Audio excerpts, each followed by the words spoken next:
Alors, Fred Savard avec vous pour ce 38e épisode de la balado, saison 4. Je vous en parlais un peu la semaine dernière, à la toute fin de l'épisode avec Pierre Neveu. Cette semaine, nouvelle voix. Vous allez voir, c'est une longue chronique. En même temps, c'est un entretien avec Maxime Laprise, que j'ai découvert sur Twitter, entre autres. J'aimais bien ce qu'il tweetait, entre autres. C'est un étudiant, c'est un doctorant en histoire, spécialiste du Moyen-Âge.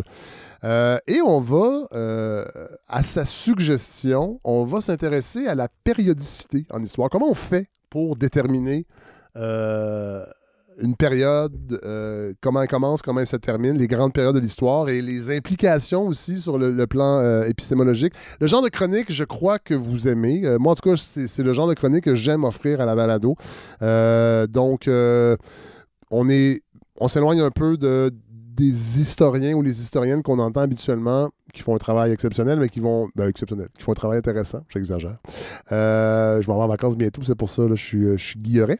Mais on va s'éloigner un peu de décortiquer les pharaons ou décortiquer la peste bubonique pour s'intéresser à comment on fait l'histoire, comment on réfléchit à l'histoire. Ça va rejoindre un peu les cours que j'avais en philosophie de l'histoire. On va peut-être parler de Hegel plus tard, à la saison 5 avec Maxime Laprise. Vous allez voir, moi, c'est quelqu'un qui m'a accroché, puis je pense que vous allez l'apprécier. Alors, c'est l'épisode que je vous offre aujourd'hui. Un épisode, je crois, qui est quand même assez estival, d'une certaine façon, donc qui se déguste peut-être bien sur la terrasse avec un Virgin Margarita. Je sais pas si ça existe.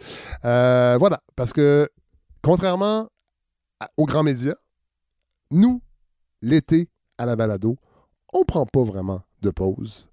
On fait confiance à l'intelligence des gens et je pense que cet épisode-là en est un bon exemple pour un 16 juillet puisqu'il sera publié aujourd'hui, 16 juillet. Bien sûr, vous allez l'écouter un peu plus tard parce que je sais, de par les réactions que vous m'écrivez, que souvent vous découvrez les épisodes un peu à rebours. Puis j'en tiens compte maintenant, fait que j'essaie d'être pas trop collé sur l'actualité. Et là, avec cet épisode-ci, avec l'historien Maxime Laprise, je pense qu'on va être bien servi. Alors voilà, je vous souhaite un excellent épisode. Alors, un nouveau chroniqueur que je crois vous plaira. Maxime Laprise et la périodicité en histoire. Bon épisode.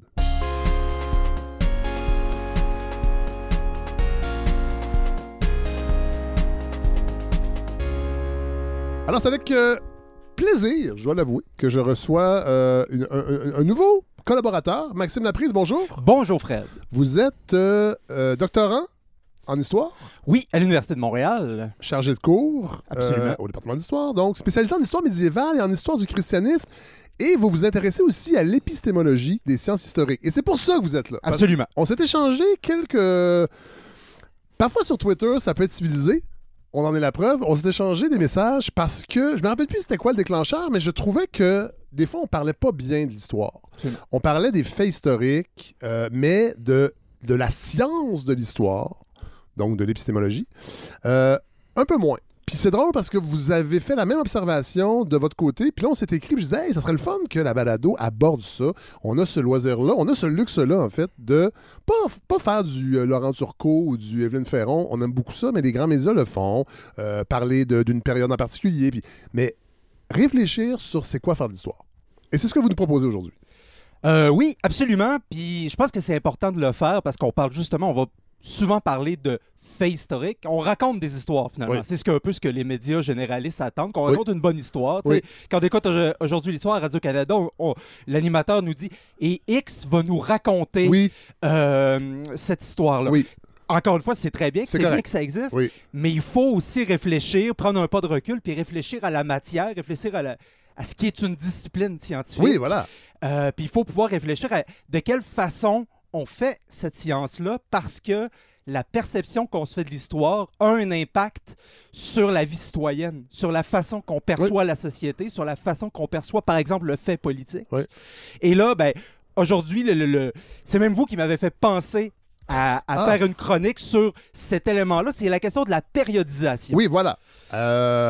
Parce qu'on a l'impression que c'est une science exacte, l'histoire. Et comment les périodes, les grandes périodes historiques sont instaurées. Mais comment ça fonctionne? Ben, Il y a deux éléments au travail de l'historien et de l'historienne. Le premier élément, c'est ce que je vais appeler l'élément journalistique. C'est-à-dire qu'il faut rapporter des faits. Bon, dans telle bataille, il y a eu 14 morts. Peut-être qu'il y en a eu 15, on va le découvrir plus tard. Oui, voilà. L'autre élément, c'est l'aspect d'analyse et d'interprétation. Qui est l'aspect un peu moins précis, dans le sens que, comme n'importe quelle science sociale, implique des interprétations qui sont liées à une subjectivité. À une certaine subjectivité qu'il faut assumer. Hein. Il faut toujours se méfier d'un historien ou d'une historienne qui dit non, moi je suis complètement neutre. Oui, c'est ça se peut pas. C'est généralement des historiens de droite qui disent ça. Oui. Ça, c'est comme les gens qui marquent libre penseur sur leur profil Twitter. Ou ni de gauche ni de droite. Ah, voilà. Mais en avant. Faut toujours se méfier d'en avant. Surtout quand on est historien. Oui, parfaitement. Et ce qui me fait m'intéresser à la périodisation, c'est le 5 mai dernier, le président français Emmanuel Macron a décidé de changer le nom de son parti pour l'appeler Renaissance. Oui, c'est vrai. Donc en référence à la période historique qui, prétendument, vient marquer le fin du Moyen-Âge. Oui, c'est une période bénie de renaissance culturelle et scientifique versus un Moyen-Âge qu'on présente souvent dans la culture populaire comme sombre, obscurantiste, violent. Où la lumière est fermée pendant 1000 ans. Et là, les Renaissances arrivent, puis on allume les lumières. Puis là, grâce aux Italiens. Grâce aux Italiens qui découvrent la perspective. Puis là, ça chamboule la vie des paysans de savoir que la perspective est arrivée. Ah, mon champ n'est pas 2D, il est 3D. Voilà, ça a tout changé. Et crétail. Puis, je sais pas ce qui se passe avec moi. Je fais des personnages maintenant. Je suis pas bon pour les personnages. Je suis désolé. Je suis pas Charles Beauchesne. Je peux pas avoir des voix rigolotes. Bon, alors. Puis non, mais l'autre exemple, c'est l'exemple de Éric Zemmour qui a nommé son parti Reconquête, qui lui, toujours en référence à une sous-période du Moyen-Âge, qui est la reconquête espagnole. Et bon, il y a un sous-texte islamophobe là-dedans, évidemment. Ah oui. Mais c'est quand même... Ça, c'est quand on a chassé les morts? Oui, les morts, effectivement. C'est quand... c'est parce que c'est tout au long du Moyen-Âge. Vous êtes historien. C'est sûr, je vais ouvrir plein de boîtes de Pandore comme ça, Maxime Laprise. Quand on parle de reconquête, donc... C'est la longue période qui, tout au long du Moyen-Âge, a mené les chrétiens progressivement à, entre guillemets, reprendre la péninsule ibérique, c'est-à-dire l'Espagne et le Portugal actuel. Et qui conquête qui avait été faite précédemment à la fin de l'Antiquité. Les Arabo-musulmans avaient conquis tout le nord de l'Afrique, ainsi que cet espace-là. Et là, donc, c'est ce qu'à posteriori, on a appelé la reconquête. Ça reste un concept a priori. Oui, c'est vraiment pas un hasard qu'Éric Zemmour utilise ce terme-là. Absolument pas. Parce que ceux qui savent. C'est ce que derrière ça. C'est ce que l'OQLF invite à appeler une dilogie. Ce qu'en anglais, on appelle un dog whistle. Ah ouais, c'est ça. Donc, ceux qui doivent l'entendre. Voilà. Ceux qui verront juste... parce que reconquête reste un terme générique. Je vais reconquérir le pouvoir. Mais ceux qui savent. Oui. Au Québec, la périodisation aussi, on est en plein dedans là, dans l'actualité, d'une certaine façon. Exactement. On a le documentaire qui est sorti récemment de Francine Pelletier, Bataille pour l'âme du Québec, sur un peu essentiellement sur les dérives du mouvement indépendantiste. Dérives ou mutations, dépendamment de qui vous êtes dans le documentaire. Moi, je suis pas dedans. Ça tombe bien, je suis pas dedans. Voilà. Mais oui. Mais ce qui est central là-dedans, et je crois, ils en ont pas beaucoup parlé dans le documentaire, c'est le rapport ambivalent qu'on a avec ce qu'on a appelé la Grande Noirceur et ce qu'on a appelé la Révolution tranquille. Je crois que le documentaire en parle pas assez, à quel point tous les acteurs politiques au Québec se revendiquent de la Révolution tranquille. C'est vrai.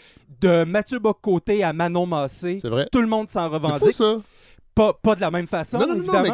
Mais qu'on s'en revendique autant à droite qu'à gauche. Exactement. Puis paradoxalement, il existe aussi une critique d'extrême droite et une critique d'extrême gauche de la Révolution tranquille. C'est vrai. Les mouvements plus, socialistes et plus à gauche vont dire que c'était essentiellement une révolution libérale qui servait à remplacer une élite libérale par une autre. Tout à fait. Qui n'a pas chamboulé les moyens de production. Alors que les libertariens, Thomas Laberge, mon ami d'ailleurs, en parle, il était venu en parler à votre micro. Il y a donc, c'est l'idée de le Québec s'en serait très bien sorti sans cette grande campagne de nationalisation. Ça allait pas si mal économiquement. Puis, je pense que c'est important. Ce que je voulais aujourd'hui, c'est réfléchir, faire un peu une comparaison entre parce qu'il y a beaucoup de liens à faire entre ceux qui ont parlé du Moyen-Âge pendant l'Antiquité, donc qui réfléchissaient à leur propre époque et qui se déclaraient une nouvelle époque, et ceux pendant ce qu'on a appelé la Révolution tranquille, qui ont aussi à leur propre époque dit « nous sommes dans une révolution tranquille », et nécessairement, quand tu fais une révolution, la période qui précède est toujours une période d'obscurité, sinon il n'y a pas besoin d'avoir de changement. Voilà. Et évidemment, ça implique que tu exagères un petit peu. Oui. Tu tritures un peu. Il faut que ça soit très sombre. Oui, voilà. Quitte à oublier des subtilités. On a quand même les révolutionnaires français qui sont allés déterrer des cadavres de rois, qui ont pillé des tombes, parce qu'il fallait il fallait vraiment détruire les idoles d'une période qu'il fallait complètement abolir. Donc, et puis je voulais réfléchir ça au principe de périodisation, premièrement, et ensuite faire cette comparaison-là entre Moyen-Âge et Grande Noirceur, si je puis dire. OK, alors allons-y commençons avec la périodisation. Depuis quand on fait ça? Ben, j'imagine que c'est pas quelque chose qui est intrinsèque à l'être humain. Là. Je veux dire, c'est pas les débuts de l'humanité se sont pas dit nous allons périodiser notre époque.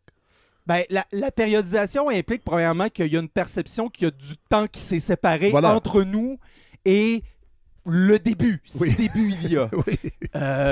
Mais en fait, c'est depuis très longtemps. On retrouve de façon claire des périodisations depuis au moins que l'écriture existe. Ah oui, quand même. Des formes de périodisation qui ont généralement une portée spiritualo-religieuse. Parce que c'est un peu le rapport au temps, c'est le rapport au cosmos, c'est le rapport à la création du monde.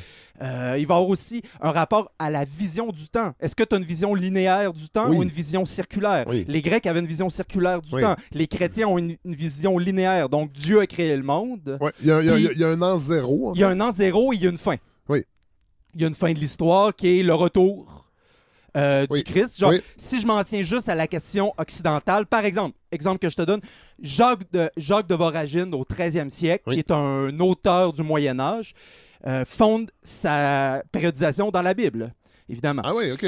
Donc, il met la première période d'Adam à Moïse, donc qui est la création du monde jusqu'au premier... la première fois que Dieu a envoyé un DM à l'humanité pour lui dire « Salut! » Un DM, un message. Un message privé, je suis désolé. Oui, c'est ça, parce que j'ai des publics variés. Il y a des jeunes, des moins jeunes. Ensuite, de Moïse, c'est-à-dire jusqu'à la nativité du Christ. Donc, ce qu'on pourrait appeler l'Ancienne Alliance, celle du peuple juif. Puis, de la résurrection jusqu'à la fin des temps. Ah ouais, OK, mon Dieu. Fait que lui-même, Jacques de Voragine. Il se situe dans l'avant-dernière période. Oui, c'est ça. Okay. Exactement. Mais là, c'est un rapport qui est purement cosmique, spirituel. Et d'ailleurs, la périodisation classique et scolaire qu'on connaît aujourd'hui, qui est enseignée à l'école, bon, ça, c'est le 19e siècle. Et juste avant de continuer, un petit jeu. C'est quoi les grandes périodes qu'on enseigne, mettons, au secondaire? Je dirais, au secondaire, l'Antiquité. OK. C'est quoi qui marque le début de l'Antiquité? Pas nécessairement l'année, mais ce serait quoi l'élément fondateur du début de l'Antiquité? Hey boy, je vais avoir l'air d'un... La guerre de Troie? Non, c'est l'invention de l'écriture. À peu près moins 3000. OK. Voyez? C'est longtemps, mon secondaire. Jusqu'à, pas nécessairement la date, mais la fin de l'Antiquité. La fin de l'Antiquité, bonne question. Ça me ramène à longtemps, là, le secondaire. Puis je suis allé au séminaire du Verdivin, en plus, je devrais savoir ça. La fin de l'Antiquité, je dirais... c'est pas la naissance de Jésus. Non, c'est la chute de l'Empire romain d'Occident, donc 476. Et là, je te ferai pas faire le test j'étais quand même quasiment... J'étais 500 ans un peu trop tôt. Voilà, non, mais... C'est très peu, cette grande période. OK, après... Et après... Bon, ben là, je vous ferai pas faire toutes les dates, là, mais après, on aurait... le Moyen-Âge. Ah oui, OK, ça commence. Ah oui, le Moyen-Âge commence...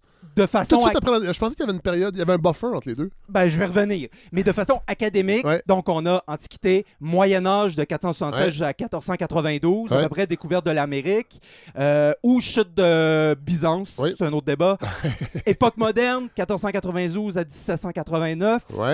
Et après, époque contemporaine, qui est l'époque dans laquelle on se trouve. La Renaissance, c'est pas une époque, une période c'est officielle. un peu comme une sous-section de l'époque moderne. Mais certains vont en faire une distinction aussi. Mais c'est à peu près la périodisation classique qu'on apprend au secondaire, qui est la périodisation qui a été mise au point au 19e siècle en France. Même, ouais. Puis la périodisation, c'est essentiellement une invention de pédagogue. Oui. Parce que si tu veux enseigner quelque chose, il faut que tu le structures. C'est ça. Donc, il faut que tu l'organises en chapitres dans un manuel. Oui, cela dit, Maxime, il faut qu'il y ait un consensus entre historiens. Parce que chacun pourrait décider de faire varier une période ou une autre ou la subdiviser. Oui, mais à cette période-là, au 19e siècle, on n'est pas encore dans ce système collégial. Mais qui a l'autorité de périodiser l'histoire? C'est ceux qui publient des livres. OK. Et donc, c'est ceux qui obtiennent des mandats des ministères pour publier des livres, des manuels scolaires. On a le fameux livre d'Ernest Lavis, qui est un peu qui est devenu la Bible du récit national français et qui a été publié, tu sais, qui est publié pour la première fois en 1801, mais il va être republié jusqu'en 1950. Ah, quand même, hey boy. Et qui va devenir la Bible du nationalisme français aussi, parce que il faut comprendre que Lavis dit dans son manuel « Tu dois aimer la France parce que la nature l'a faite belle et parce que l'histoire l'a faite grande. » Mon Dieu, on craindrait entendre un sociologue bien connu. Exactement. Ben, mais le conservatisme québécois est directement dans cette lignée-là d'un enseignement qui doit servir à former un citoyen, mais un bon citoyen patriote qui aime son pays. Un socle pour instiller la civilisation chez les enfants. Oui, puis évidemment, il y a toujours souvent, surtout à cette époque-là, un sous-texte colonialiste, un sous-texte ethnocentriste, c'est l'histoire des Blancs. Oui, d'ailleurs, c'est la périodisation dans d'autres récits historiques qui ne seraient pas occidentaux. Est-ce que ça a été étudié? Est-ce que ça existe? Absolument. Les Japonais vont avoir leur propre périodisation, les Chinois ont leur propre périodisation, mais aujourd'hui, la plupart des historiens des autres pays, à cause de la mondialisation et tout ça, ont repris la périodisation occidentale. Et ça a notamment été le cas au Japon au cours du 20e siècle, quand on s'est mis à se calquer sur la périodisation occidentale pour soi-même se présenter comme un pays digne de l'Occident. Je veux dire, regardez, nous, on est digne d'accéder à être un pays industrialisé. Ça, c'est avant ou après Hiroshima? C'est avant.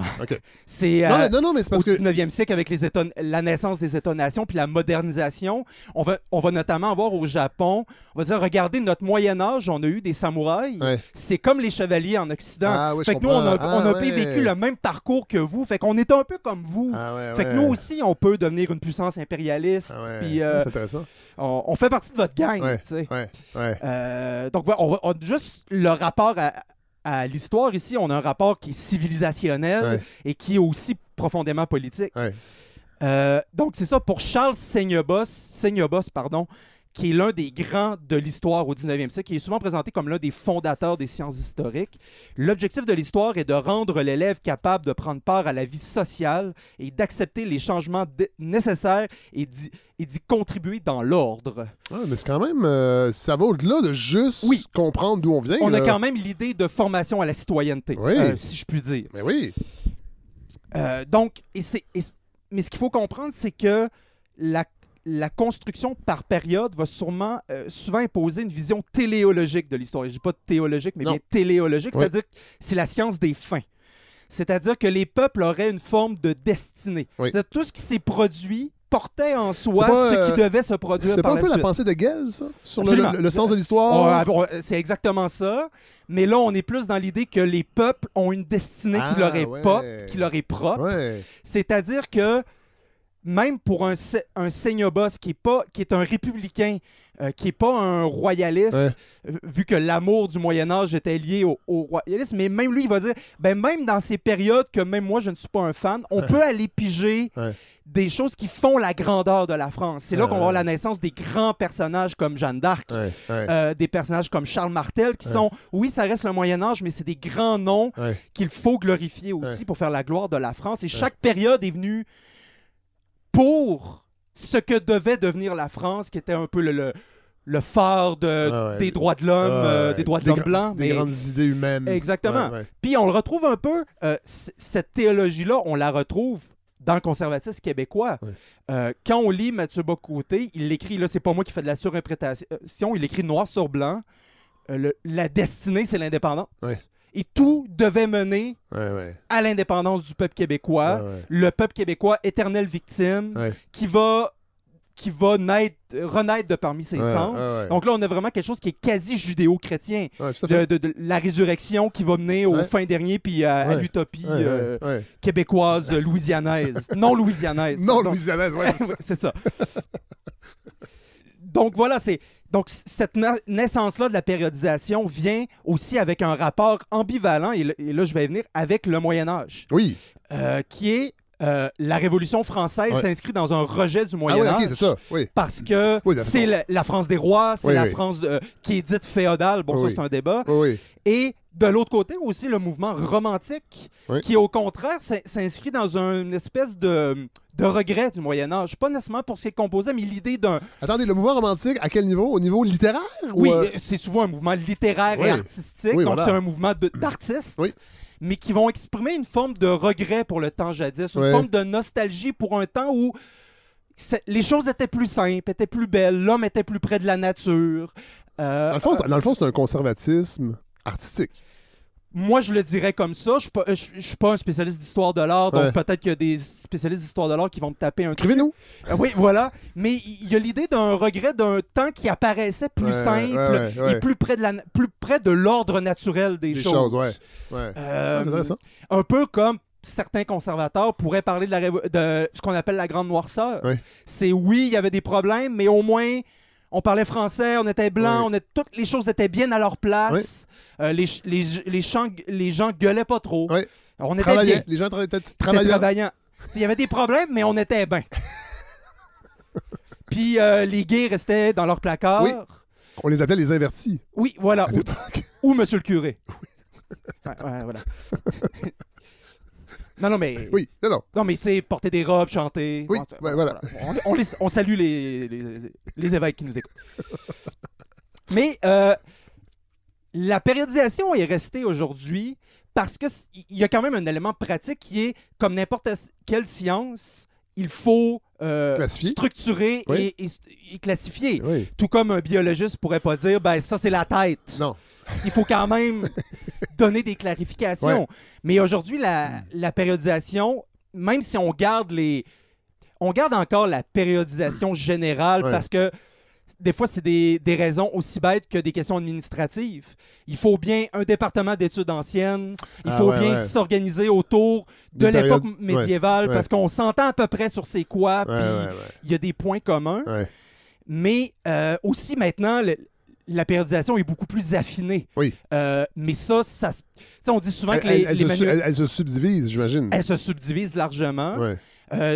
Vous parliez tantôt de la fin de l'Antiquité du début du Moyen Âge. Maintenant, la plupart des historiens et des historiennes incluent le concept d'Antiquité tardive, qui serait comme une époque qui irait du 3e au 6e siècle, qui serait un peu une période de transition entre une antiquité, un empire romain qui est en train de s'effondrer et une organisation médiévale qui est en train de se construire. Donc mais qui est embryonnaire, donc qui a assez de caractéristiques des deux périodes pour en faire une période un peu différente transitoire. D'une ou l'autre. Puis on va aussi avoir des périodes qui vont cesser d'être universelles. T'sais, pour un historien de l'art, le concept de Renaissance peut avoir du sens. Pour un spécialiste d'histoire économique, un peu moins. C'est vrai. Parce que je le disais en blague tout à l'heure, la découverte de la perspective n'a rien changé aux moyens de production, à la façon que le paysan travaille sur sa terre. Ben, les choses vont changer au 18e siècle. Un peu. Donc la périodisation elle est flexible. Elle va être attachée à un champ d'études particulier. Maintenant, oui, beaucoup, parce que si vous ne faites pas d'histoire, comme moi qui fais de l'histoire religieuse, un moment de rupture pourrait, par exemple, être la réforme protestante. Mais la découverte de l'Amérique... Ça, c'est l'édit de Nantes, ça? Ou c'est après, ça? Non, ça, c'est plus tard. L'édit de Nantes, c'est pour régler les conflits de religion en France, qui est donc subséquent... Je garoche des concepts historiques qui me restent de mes mauvaises études. Non, c'est fin du 15e siècle, début du 16e siècle. Donc, toute l'apparition premièrement, des conflits religieux partout en Europe, parce que la réforme protestante n'est pas arrivée ex nihilo comme ça. Ça s'inscrit dans un grand courant de conflits religieux qui remonte à on peut presque le faire remonter jusqu'au 13e siècle, Ouais. mais bon, ça sera pour une autre, pour une autre chronique. Ben une autre- oui. une Ben autre oui. chronique. Ben oui.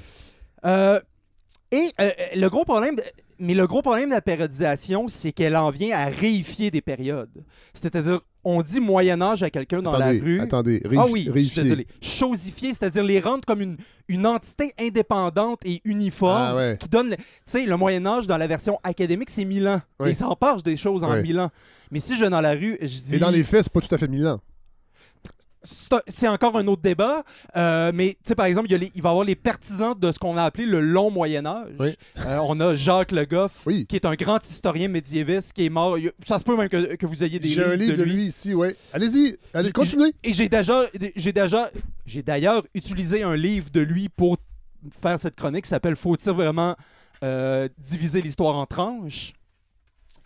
Mais donc pour lui, Excusez, je suis en train de fouiller dans ma bibliothèque pendant. pour lui, le Moyen-Âge se termine en 1789 avec l'abolition des privilèges. Je me suis trompé, il est en haut, ça c'est Will Durand. Ah, ouais, je suis désolé. Je le connais pas. Vous connaissez pas Will Durand? Je suis désolé. L'apogée de Byzance, la civilisation islamique, rien de moins. Ben, c'est un sujet très intéressant, mais je ne Ouais. le connais pas. L'âge de cet la foi, c'est la grande collection. On salue la foi. Oui. Mais, donc, pour lui, le Moyen-Âge se termine en 1789 avec l'abolition des privilèges. Ah oui, oui, quand même. Alors ouais. que, Ah ouais. alors que j'ai un directeur qui dit, un de mes directeurs de recherche qui dit souvent la blague que le Moyen-Âge se termine avec la Révolution tranquille au Québec. Bon, il dit ça un peu pour provoquer les étudiants et les étudiantes. Ouais. Non, mais ça prouve que tout ça peut être quand même flexible et qu'il y ait des perspectives d'interprétation parce Oui. que 1789, c'est l'analyse marxiste. Oui. C'est-à-dire que c'est là qu'il y a réellement un changement du point de vue des moyens de production, de la façon que l'économie est construite, et que c'est là vraiment que la bourgeoisie prend le pouvoir. Oui. Alors que il y aurait d'autres perspectives d'interprétation qui placeraient tout ça ailleurs. Donc, tout ça relève de débats scientifiques qui ont lieu au sein de la communauté scientifique qui est maintenant organisée comme n'importe quelle autre discipline universitaire, où il y a des colloques, il y a des débats, il y a des mésententes, il y a des conflits, il y a des gens qui se tapent sur la gueule, il y a des gens qui saillissent. C'est la nature d'une...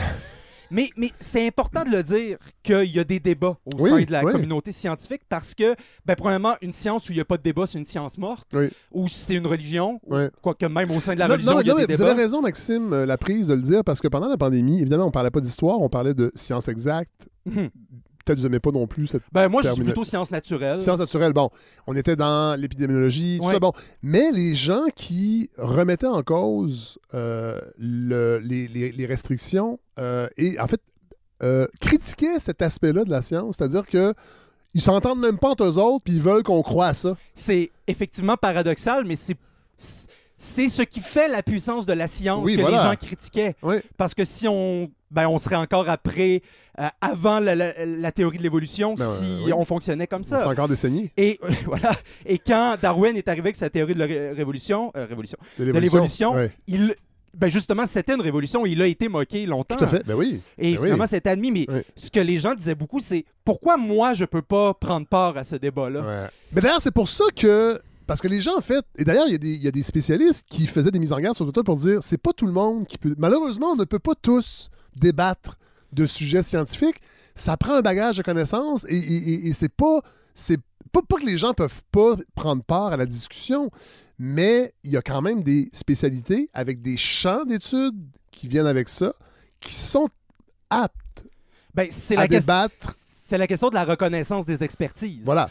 C'est dire qu'une formation académique puis une expérience te donne une légitimité dans ton domaine, tout comme un menuisier avec 20 ans d'expérience est plus compétent que moi pour juger de ce qui est à faire sur une table. Et je reconnais son expertise. Donc voilà. Et donc, la science de l'histoire est traversée par ces mêmes débats-là. Oui, puis le problème, c'est que quand on présente au niveau scolaire, tu sais, je voulais donner l'exemple. Dernièrement, il y a 2 astrophysiciens français, Jean-Marc Bonnet-Bidot et Thomas Lepelletier, qui ont publié un livre qui s'appelle « Big Bang, Histoire critique d'une idée » chez Folio. Et ils disent, on n'est pas contre l'idée du Big Bang. On vous dit, voici qu'est-ce qui ne fonctionne encore pas dans la théorie du Big Bang? Que la théorie du Big Bang, c'est pas quelque chose qui est... C'est pas une religion, c'est pas quelque chose qui est absolu puis qui est arrivé comme ça. C'est quelque chose qui a été construit et au sein duquel il y a encore des trucs qui fonctionnent pas, il y a encore des détails où on n'est pas certain. Mais il y a beaucoup de choses qui fonctionnent, on n'est pas capable de s'en débarrasser. Exactement. de cette notion-là. Donc, pour l'instant, c'est ce qui fonctionne le mieux. Voilà. Et jusqu'à ce que quelque chose fonctionne mieux, Ouais. on le garde. Ouais, voilà. Mais il y a encore des trucs qui collent pas. Puis Ouais. c'est correct. C'est correct de le dire. Ouais. Tout comme en épidémiologie, il y a des Mais incertitudes. c'est drôle parce qu'il y a quelques années, il y avait le boson de Higgs. Le boson de Higgs. Oui, qui dont avait- maintenant l'existence a été démontrée. Oui, mais ça, à l'époque, les gens disaient c'est ce qui nous manquait Ouais. pour que la théorie du Big Bang fonctionne. Ah, là, j'avoue que Et ça là, va au-delà de mes Mais compétences. là, il y a une nouvelle personne, que vous Oui. me dites qu'il y a un livre même qui vient de sortir, qui dit non, il y a encore des choses. Non, mais c'est intéressant. Ça prouve que faut la science évolue. Exactement. Tout le temps. Mais quand on la présente à l'école, généralement au secondaire, on met pas l'accent sur les débats. Ouais. Mais bien qu'il y ait beaucoup de théories de l'éducation qui invitent les profs de sciences à mettre davantage Ouais. l'accent sur les débats scientifiques et moins sur voici ce qui est dit. Ouais. C'est un autre Ouais, débat. ouais, c'est intéressant. Mais c'est la même chose pour l'histoire. Ouais. Bon, premièrement, tous les livres scolaires ont 20 ans de retard sur la recherche dans toutes les disciplines. là. C'est un peu ben une oui. blague qu'on dit à l'interne, mais il y a mais toujours ça, un oui. décalage entre la recherche et les manuels scolaires. Évidemment. Mais Le temps qu'il y ait un appel d'offres pour des nouveaux Voilà. manuels, les corriger, avec après ça, les discussions entre les anglos et les franco pour savoir Ouais. qu'est-ce qu'on met là-dedans. Ah, c'est trop conflictuel. Bon. Et là, ben, l'histoire continue d'avancer. Fait que quand le livre sort, Mais il est tu sais, déjà maintenant. c'est encore la coursière qui est la Bible au secondaire. Ah, ouais. Puis, ben, je veux dire, tout mon respect pour la coursière, Oui. c'est pas ça la question. Jacques. C'est un grand historien, Jacques Lacourcière, Oui. un grand historien d'histoire du Québec. Mais il y a des nouveaux trucs qui ont été écrits Ouais, aussi. ouais. Par exemple, à l'époque de la coursière, bien qu'il leur ait accordé une certaine place, les Autochtones n'avaient pas Ouais, encore non, une c'est place ça, c'est ça. importante On dans avait- le récit national. Ouais. Maintenant, il y a beaucoup d'historiens et d'historiennes qui font l'effort. Tu sais, Ouais. des jeunes profs, notamment à l'Université de Montréal, il y a Catherine Larochelle, qui est Oui. spécialiste des Tout à Autochtones, qui, elle, travaille à temps plein là-dessus. Ouais. Mais c'est beaucoup des jeunes chercheurs. Ça, Et ça- cherche- ça va changer. Ça va changer, mais Cela dit, il y a toujours un décalage. Il faut que la volonté politique Oui. Et là, ça, suive cette volonté qui ne peut pas rester qu'académique. Il faut qu'elle se matérialise dans des décisions. Et là, et généralement, quand les gouvernements on dirait que je suis pas optimiste à ce Quand- niveau-là. généralement, quand les gouvernements parlent d'histoire, ils parlent de récit national. Oui, voilà.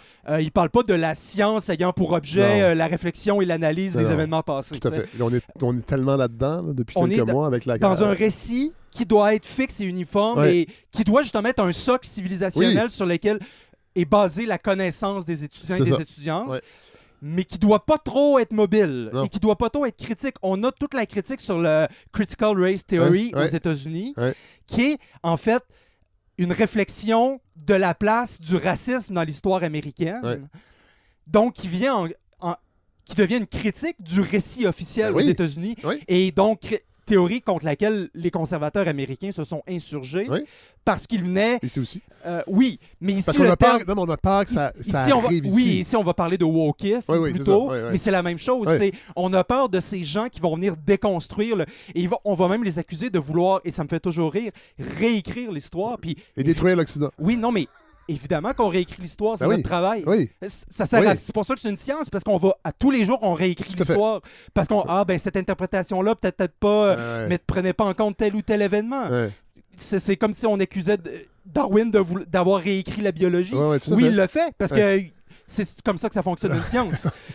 Donc, ça me fait toujours rire, cette accusation. Vous voulez réécrire... Ah oui. Non, ce que vous nous accusez, c'est de vouloir réécrire le récit. Oui. Voilà. C'est ça qui vous embête. Ouais. Cette semaine, j'ai publié un truc sur Twitter Oui. qui disait... Est-ce que quelqu'un a des articles Eh sur, boy, oui, j'ai vu. sur le rapport mythique qu'on a aux Anglais comme méchants colonisateurs? Et que Les Français auraient été des bons Ouais. colonisateurs. Ah ouais. Et c'est un débat qui est beaucoup revenu pendant le débat sur Montréal en tant que territoire non cédé. Oui. Et le débat beaucoup aussi sur les pensionnats autochtones, Oui. où on vient nous dire... Ben, c'était les Anglais, ça. Oui. C'est Ottawa, c'est les Anglais, Ouais. c'est pas les Québécois, puis c'est pas les Français. Ouais. Déjà, c'est intéressant parce qu'il y a une identification entre les Français et les Québécois. Moi, Oui. je me considère pas comme un Français. Non, mais ça, c'est fou, ça, parce que j'ai vu, évidemment, l'enfilade qui s'en est Ouais. suivie sur Twitter. Après, puis là, vous demandez à des Canadianistes. Qui- Et là, les gens... les gens qui sont pas en histoire savaient pas que c'était les gens qui s'intéressent à l'histoire. Ben, les spécialistes d'histoire du Québec et du Canada Voilà. s'appellent des Canadianistes, Voilà. comme moi, je suis un médiéviste. Oui, c'est ça. Non, mais c'est intéressant parce que les gens se sentaient profondément attaqués. Oui. Puis, ben, Et il y en a un qui a même dit, OK, c'est ça, vous recevez des subventions pour créer un récit, une histoire selon vos Oui. Vos alors que vos je caprices. suis médiéviste, je voulais juste lire un texte pour le fun Oui. chez nous un vendredi soir. Non, mais là. c'est ça. Je n'étais pas en train de démolir Il y le a- Québec Il n'y a contemporain. plus rien qu'on fait pour le fun sur Twitter. OK? Je le dis souvent, dire que les framboises, ça goûte bon, ça peut virer en insulte en moins de 25 minutes. Oui. Donc, comme je disais, c'est un peu ça le problème de la périodisation, c'est qu'il vient figer l'histoire. Ouais. Donc, la Révolution tranquille, c'est ça, elle est comme ça et Ouais. c'est fini. Ouais. Le Moyen-Âge, période d'obscurité, des dragons, des chevaliers, puis on Ouais. se bat avec des épées en mousse. Ouais. C'est ça le Moyen-Âge et c'est fini. Ouais. Donc, il faut agir, il faut faire preuve de prudence Oui. avec la périodisation, Oui. puis se méfier, puis c'est un peu ce que les historiens et historiennes disent toujours, il faut se méfier des périodes figées, mais la périodisation en elle-même a un intérêt parce qu'elle nous permet de réfléchir sur la simultanéité. Oui. Donc, deux choses qui se passent à 10 ans d'intervalle, pas dans la même région, peuvent avoir un lien structurel, Ouais. même s'ils ne sont pas liés dans l'immédiat, mais il y a peut-être une structure supérieure, ouais, quelque chose de plus puissant au-dessus, Ouais. qui permet d'expliquer ces deux phénomènes-là. Ouais. Donc, deux seigneurs médiévaux qui s'engueulent sur une terre, Ouais. au fin fond de l'Allemagne puis au fin fond de la France à 10 ans d'intervalle, ils se sont jamais parlé, Ouais. mais on a un système qui s'appelle la féodalité, Ouais. qui est un rapport avec la terre, qu'un seigneur remet une terre à son vassal. Ouais. Donc là, il y a une pertinence de dire que là, on est dans une période qu'on peut appeler la période féodale, Ouais. qui est une période avec un rapport particulier à la propriété et à la terre. Ouais. Et là, ça devient une espèce de forme de motivation scientifique à trouver des nouvelles Ouais, choses. ouais. Tout comme l'apparition du concept d'antiquité tardive, que je mentionnais Ouais. tout à l'heure, a comme fait exploser le nombre de publications sur cette période-là. C'est Ouais. comme si on avait découvert un nouvel angle Ouais, qui ouais. permettait de mieux réfléchir à cette période-là. Ouais, ouais. C'est, voyez comment... Est-ce que ça pourrait arriver avec la Grande Noirceur versus la Révolution tranquille? Parce que ici même, à la balado, le premier épisode, les gens s'en rappellent certainement, on avait parlé beaucoup de la Révolution tranquille, entre autres avec Jules Racine-Saint-Jacques sur son fabuleux livre sur Georges-Henri Lévesque, mais il y avait aussi deux historiens, c'était un bref traité de l'histoire du Québec, un résumé, et qui, eux, c'est Martin Paquette, entre autres, qui est prof. À l'Université Laval, si je me trompe Oui, pas. voilà, à l'Université Laval. Et eux proposaient, ils disaient juste qu'il y avait un débat sur la fin de la Révolution tranquille. Ouais. Il y a des historiens qui disent que c'est l'arrivée du PQ en 76. Il y en a d'autres qui disent que c'est... Le premier référendum, je crois. Ah oui, le premier référendum. Il y en a d'autres qui disent non, c'est plus la récession de 82 et les politiques D'austérité. d'austérité de l'évêque, entre autres, avec la fonction publique. Fait que c'est con, là, mais il y a juste ce genre de débat-là pour savoir quand la période finit. Fait que j'imagine que éventuellement, on va peut-être subdiviser ces périodes-là. Est-ce qu'elles sont trop courtes? Ah ben là, ça, je suis pas capable de répondre à cette question-là, mais c'est certain qu'ils sont critiqués, en tout cas. Oui. Notamment le concept de grande noirceur qui, comme son nom Oui. l'indique, a une portée, je vais y venir, une Oui. portée fondamentalement politique. Tout à fait. Tout comme le mot de révolution tranquille. Ouais. Ben, révolution a nécessairement une portée positive. Oui. Donc, c'est là qu'on est sorti du vieux monde pour entrer dans Ouais. le nouveau monde. Ouais. Donc, il est probable que peut-être dans 100 ans, on aura un rapport plus apaisé. Ouais. Parce que c'est toujours difficile d'avoir un rapport apaisé à une période où il y a des gens qui l'ont vécu, qui sont Tout à fait. encore vivants. Tout à fait. Là, aujourd'hui, les gens du Moyen-Âge sont tous morts. Oui. Fait que là où je voulais en venir, donc après avoir parlé, mais je voulais juste finir un Oui, petit oui. élément sur le concept théorique. Oui. C'est le livre que je conseille vos auditeurs et auditrices Oui. à lire, qui s'appelle 12 leçons sur l'histoire d'Antoine Prost, Oui. qui est un petit manuel d'épistémologie de l'histoire. Un qui livre est sorti en 1996? Parfaitement. Oui. J'ai Non, oublié mais- de le noter. Oui. Et qui est assez accessible pour le grand Oui, public. oui. Donc, ça me semble une Ben oui. lecture intéressante. Ben oui, ben oui. Et qui, je vais vous le citer, la hiérarchisation des temps peut nous permettre, en articulant le temps différent les uns par rapport aux autres, un peu comme l'utilisation de profondeur de champ permet au cinéaste de montrer plusieurs personnages, tous distincts, alors qu'ils s'échelonnent à distance variée de son objectif. Ah, intéressant. Donc, lui dit que c'est possible de hiérarchiser un peu les périodes. Oui, avoir des grandes... hiérarchiser au Je sais sens pas si c'est de... le bon terme, avoir hiérarchiser. des grandes périodes qui sont subdivisées de Ouais. façon différente. Ah ouais, OK. Ouais, c'est pas Donc, pareil. comme je disais, selon des catégories différentes. Ouais.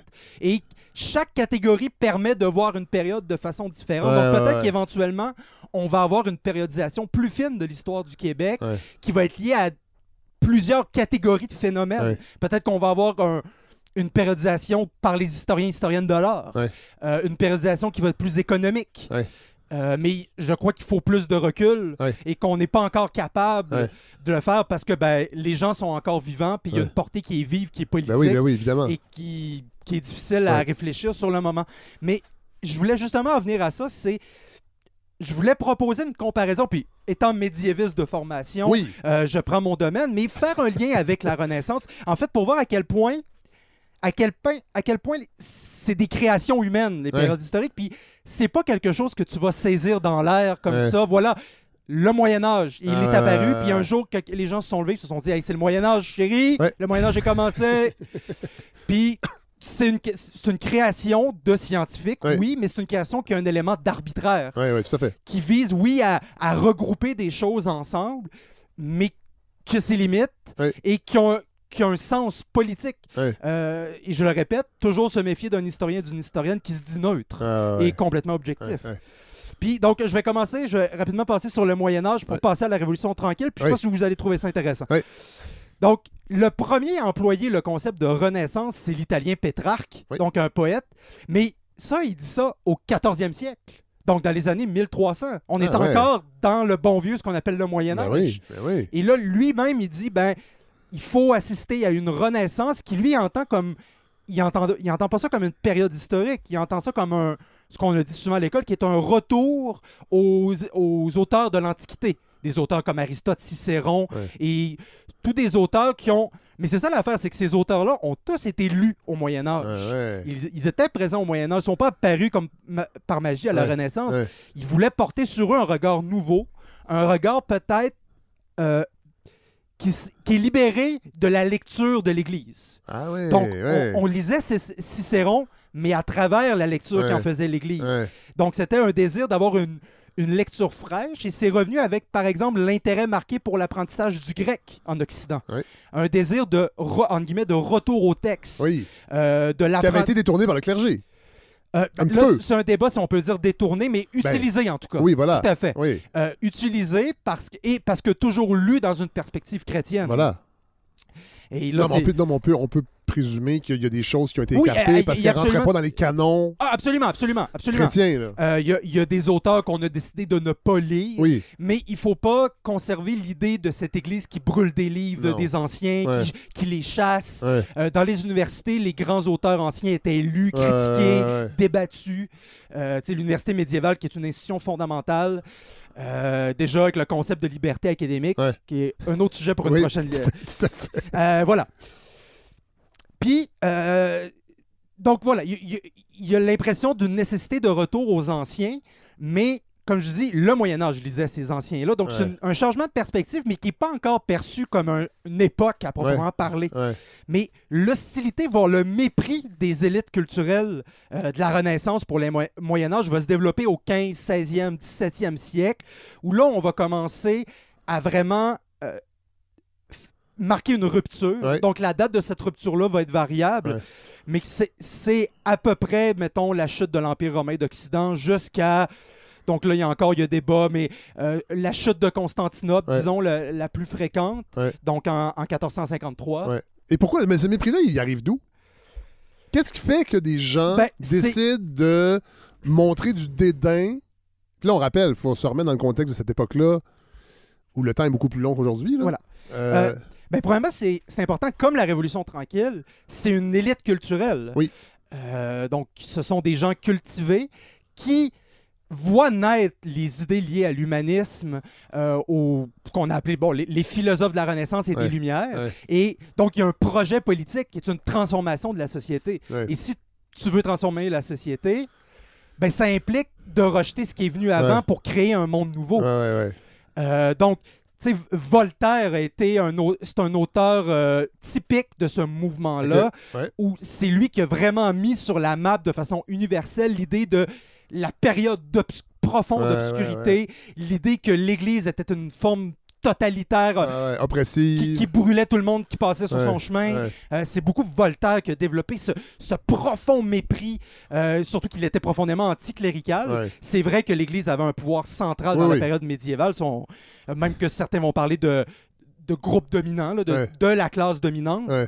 Mais voilà. Donc, mais nécessairement, il va exagérer les traits. Ouais. Tu sais, c'est en anglais, c'est à cette période-là qu'on va développer même le concept de Dark Ages, Ah ouais? qui est encore plus violent. Ah ben oui, j'avoue. Parce que Moyen-Âge, ça implique juste un âge Oui. moyen entre les deux, Oui. entre l'Antiquité et nous. C'est devenu péjoratif parce qu'on nous a répété. Oui, Mais là, Moyen-Âge. Dark Ages, c'est péjoratif en partant. Oui, là. exactement. Moyen-Âge, c'est l'est devenu parce qu'on dit ça, c'est une loi moyen-âgeuse. Voilà. Ce que je réagis tout le temps sur mon Twitter, c'est rendu que les gens m'envoient des références à moyen-âgeux pour que je les publie sur mon Twitter. Un autre débat. Donc voilà, Voltaire va se faire un grand pourfendeur de l'époque médiévale. Alors, aussi, on le présentait comme l'apogée de la barbarie, Oui, oui, c'est vrai ça. mise en opposition, par exemple, ça c'est intéressant, au monde arabo-musulman. Oui. Et c'est beaucoup Voltaire qui va construire l'idée, qui n'est pas complètement fausse, Ouais. des Lumières musulmanes. Ouais. Alors que nous, on faisait les croisades, eux étaient à l'apogée. Évidemment, il instrumentalise un peu les arabo-musulmans pour bien montrer l'obscurité de l'Europe. Ouais, ouais. Donc, Ouais. il Ah va ouais. exagérer là aussi les traits. Ouais. C'est regarder eux comment... Et là, attention, je suis pas en train de nier les Lumières Non. musulmanes, Ben c'est non, un ben non, mouvement on intellectuel en a parlé ici. central. On en a parlé Mais- ici cet automne. Ouais, mais Voltaire va beaucoup l'utiliser comme repoussoir. Ouais. Regardez comme eux étaient plus civilisés que nous. Ouais. Et il va même s'attrister qu'au début du Moyen-Âge, les musulmans n'aient pas envahi l'Europe. Ah ouais. Ah, Parce mon Dieu, que c'est très drôle. Ils ça. nous auraient sauvés Ouais. de la barbarie féodale, Ouais. des seigneurs illettrés, alors que tout le monde savait. C'est un woke aujourd'hui, Voltaire. Peut-être. Mais paradoxalement, c'est On souvent l'accuserait de haine contre l'Occident, de vouloir détruire de l'Occident. haine de soi. Oui. Mais paradoxalement, les anti-woke s'en revendiquent beaucoup aussi. Ah ben oui. Ceux qui parlent d'universalisme, Ouais, Baillargeon Et je en ne suis premier. pas d'accord avec ce que vous Oui, dites, voilà. mais je me battrai alors que c'est pas Link qui n'a jamais utilisé Oui, voilà. d'ailleurs, mais bon. Ça... notre chronique. oui, voilà. Sur les fausses chroniques, les fausses citations de l'histoire. Oui, c'est c'est bon, intéressant ça. Donc, le discours de Voltaire sera largement repris par les révolutionnaires français, qui Ouais. évidemment, là, en font un projet politique littéral. Ouais, ouais. C'est-à-dire qu'il faut rompre avec le monde ancien. Et tout ce qui précède, c'est un grand Moyen-Âge, Ouais. l'époque féodale, celle des rois. Ouais. Et là, c'est là qu'on va aller dans la totale abolition du monde ancien. Ouais. Et donc, ce qui vient est nécessairement d'une profonde obscurité. Mais, tu sais, comme je le disais précédemment, la renaissance artistique n'a rien changé au mode de production. Mais non. Le monde n'a pas changé d'un jour à l'autre. Pour les paysans, la vie reste essentiellement la même jusqu'au Ouais. 18e siècle, voire pour la campagne profonde, la vie ne change pas fondamentalement. Le maître va changer, Oui. ou le titre du maître va changer, mais jusque dans les années 50, mettons jusqu'à la Deuxième Guerre Ouais. mondiale, Ouais. la vie dans la profonde campagne française Non. reste essentiellement similaire. Oui, tout à fait. Même au moment de la Renaissance, de ce qu'on appelle la Renaissance, ben, le christianisme demeure l'idéologie dominante Tout à fait. de l'Europe. Oui. Même au moment de la réforme protestante, oui, il y a de nouvelles églises qui émergent, des luthériens, des calvinistes, Oui, oui. mais même dans ces communautés-là, l'Église demeure l'institution dominante. Ouais. Oui, c'est plus le pape, Non. mais Oui. c'est le pasteur, Oui. et c'est la communauté des L'idée chrétiens. religieuse est encore très présente. Tout à fait. Et ça, c'est important de le souligner. Les Lumières, qui se présentent comme un héritière de point de vue idéologique de la Renaissance, donc ce retour aux idées anciennes, le retour à la démocratie grecque, par exemple, Ouais. c'est le discours d'une élite libérale, Oui. d'une nouvelle élite libérale qui émerge, qui est ce que les marxistes ont appelé la bourgeoisie, de ce qui peut porter plusieurs termes, Ouais. ce que je vais appeler élite libérale, Ouais. qui amène, des concepts démocratiques, mais qui vont rapidement se retourner contre ceux qui vont revendiquer une réelle démocratie, Oui. par exemple. Et rapidement, Les esclaves. les Dans les esclaves, Caraïbes, entre notamment, autres. Non, mais la Révolution française n'a pas touché. exactement. Les- Ben, il va y avoir une abolition de l'esclavage, Oui. mais qui fera pas long feu. Non. Et il va rapidement aussi on va s'attaquer rapidement à la naissance des mouvements syndicaux. Oui.